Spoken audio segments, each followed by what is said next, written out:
آپ کو پتہ ہے پچھلے رکوع میں اللہ تعالیٰ نے 2 شخصوں کی مثالیں دی تھی کہ ان میں ایک مالدار تھا، دوسرا غریب تھا۔ مالدار کے پاس بڑا باغ تھا، تو مالدار جو تھا وہ اپنے باغ پہ فخر کیا کرتا تھا اور باغ کی ظاہری زینت کو دیکھ کے کہتا تھا یہ باغ کبھی ختم ہونے والا نہیں ہے۔ تو جو مسلمان تھا، توحید پرست تھا، اس نے کہا کہ بھئی یہ اللہ ہے جس کو رزق دیتا ہے، جس سے رزق چھین لیتا ہے، تو یوں کیوں نہیں کہتا کہ اگر اللہ نے چاہا، اللہ چاہے گا تو یہ دولت میرے پاس رہے گی، اور تو اس خدا کا کیوں انکار کر رہا ہے جس نے تجھے مٹی سے بنایا؟ تو اس دوست کی نصیحت بھی اس پر نصیحت نے بھی اثر نہیں کیا، کیونکہ وہ ظاہری نقشوں کو دیکھ رہا تھا۔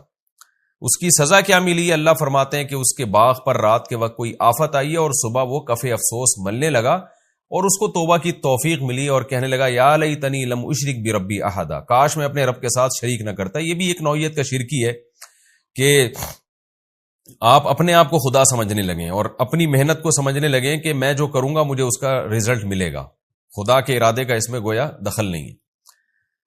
تو یہ قرآن نے ایک مثال دی ایک باغ کی، جو کہا جاتا ہے کہ شام کے شہر رملہ میں، کوئی رملہ شہر ہے، وہاں پر یہ باغ کا واقعہ ہوا ہے، بعض مفسرین نے لکھا ہے، واللہ عالم۔ اب قرآن مثال دے رہا ہے اس رکوع میں کہ اس باغ کو تو تم نے نہیں دیکھا اور اس مثال کو بھی نہیں دیکھا، لیکن اس سے ملتی جلتی مثالیں تو تم صبح شام اپنی آنکھوں سے دیکھ رہے ہوتے ہو۔ اور وہ مثال کیا ہے؟ کھیتیاں، لہلہاتی کھیتیاں۔ تو اللہ فرما رہے ہیں کہ کیا کوئی دنیا میں ایسی لہلہاتی کھیتی تم نے دیکھی جس پہ زوال نہ آیا ہو؟ ہر کھیتی کو اگر اپنے حال پہ چھوڑ دیا جائے تو رزلٹ میں کیا ہے؟ وہ خشک ہو کے ختم ہو جاتی ہے۔ یہ اس سے پتہ چلتا ہے دنیا دار فانی ہے۔ یعنی جب آپ دیکھتے ہیں نا زمین میں ہل بوتے ہیں اور بہترین خوشنما کھیتیاں نکلتی ہیں، تو ہم تو چونکہ صبح شام یہ منظر اپنی آنکھوں سے دیکھ رہے ہیں کہ کھیتی نے آگے جا کے خشک ہونا ہے، پھر بالکل چٹیل میدان بن جانا ہے، ہم دیکھ رہے ہیں تو یقین کر رہے ہیں۔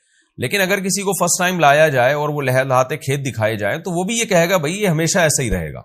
لیکن ہم اس دیکھ رہے ہیں دنیا میں کیسا زوال آتا ہے، زمین بنجر ہوتی ہے، خدا اپنی قدرت سے ہریالی پیدا کر دیتا ہے، حالانکہ اس بنجر زمین کو دیکھ کے لگتا ہے کہ کبھی یہاں کچھ پیدا ہو ہی نہیں سکتا، لیکن اللہ اپنی قدرت سے ہریالی پیدا کر دیتا ہے۔ جب ہریالی کر دیتا ہے، پھول بوٹے اس میں پیدا ہوتے ہیں، تو اس کو دیکھ کے لگتا ہے کہ یہ ہمیشہ ایسے ہی رہے گی، لیکن کچھ ہی وقت میں اللہ اس کو چٹیل میدان بنا دیتا ہے۔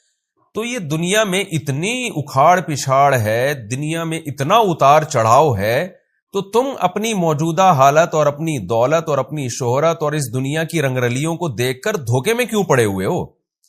جیسے کھیتی نہیں ہوتی اور پھر ہو کے ختم ہو جاتی ہے، تو دنیا بھی نہیں تھی، تم بھی نہیں تھے، پیدا ہوئے، پھلے پھولے، اور پھر تمہارے اوپر بھی زوال آنے والا ہے۔ تو یہ